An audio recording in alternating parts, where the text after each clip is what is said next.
Hi guys, Mrnewmobile here. Please subscribe followed by the bell. The Galaxy Note series came to an end in 2020. One of its most innovative functions found a new home with the Samsung Galaxy S flagships. We on Amazon Black Friday promo this season. We offer the best price and deal, please support us. I will leave the link in the description. Not only is Samsung carrying on that tradition with the Galaxy S24 Ultra, but the Ultra offers a feature that will enhance this classic technology, the S Pen. Samsung isn't relying just on the classics. The brave new world of AI-first smartphones, an area Google defined with the launch of the Pixel 8 Pro, will be a massive part of the Galaxy S24 family. Samsung has already revealed Samsung Gauss, its AI building blocks that will appear inside the hardware, along with some potential functions. Now, the push to promote AI has been revealed. Trademark documents reported by Galaxy Club showing Samsung's filing for multiple trademarks.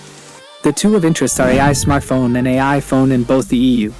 Yet Samsung's punt to bring them to South Korea clearly indicates that it sees the Galaxy S24 as an AI smartphone, as well as one specifically designed for a stylus.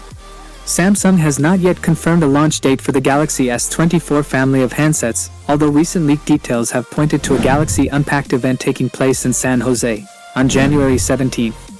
The S24 Ultra's design has been tailored for the S Pen. Specifically, the move away from the curved screen of previous Ultra handsets towards a totally flat screen.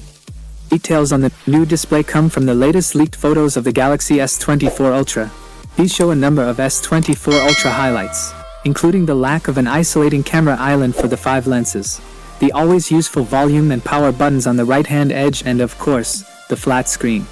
This is before you consider the new hardware that will be packed into 2024's S Pen, which has already cleared certification in a number of territories, and in the S24 Ultra's digitizer that reacts to stylus inputs. That is it guys, without being said, let me know your thought in the comment below. And if you are new here, please subscribe, like the video.